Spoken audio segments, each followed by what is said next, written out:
மாணவர்களிடையே சாதி மத வன்முறைகளை தவிர்ப்பதற்காக வழிமுறைகள் வகுக்க அமைக்கப்பட்ட ஒரு நபர் குழு தனது அறிக்கையை முதலமைச்சர் மு.க.ஸ்டாலினிடம் சமர்ப்பித்திருக்கிறது.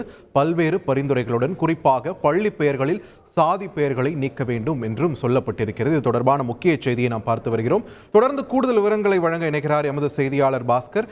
பாஸ்கர், வணக்கம். இந்த ஒரு நபர் குழுவுடைய பின்னணி என்ன? இது அமைக்கப்பட்ட பின்னணி என்ன? தற்பொழுது இவர்கள் அளித்திருக்கக்கூடிய பரிந்துரைகள் என்னென்ன? முழுமையா பதிவு பண்ணுங்க.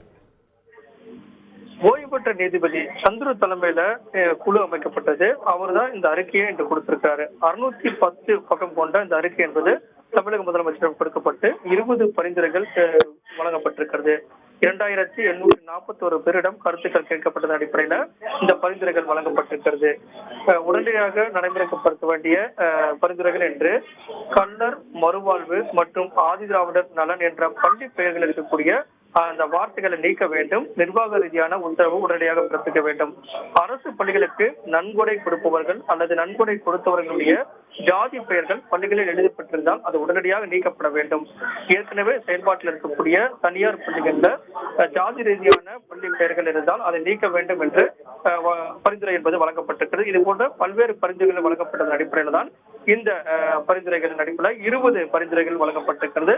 இதை பள்ளிகள் முதல் கல்லூரிகள் வரை பின்பற்ற வேண்டும். உடனடியாக சட்டம் என்பதும் கொண்டு வரப்பட வேண்டும். சமூக உள்ளடக்க கொள்கை அமல்படுத்தப்பட வேண்டும்.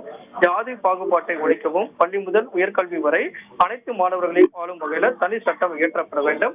இந்த சட்டம் மாணவர்களுக்கு கற்பித்தல் மற்றும் ஆசிரியர் அல்லாத பணியாளர்கள் அத்தகைய நிறுவனங்கள் அவருடைய நிர்வாகிகள் அவர்களுக்கு கடமைகளையும் பொறுப்புகளையும் உணர்த்த வகையில் அந்த சட்டம் கொண்டு வரப்பட வேண்டும் என்பதுதான் இந்த பரிந்துரையுடைய முழு சாராம்சமாக உள்ளது.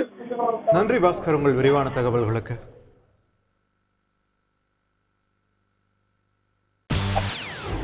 செய்திகளை உடனுக்குடன் தெரிந்து கொள்ள உடனே சப்ஸ்கிரைப் பண்ணுங்க.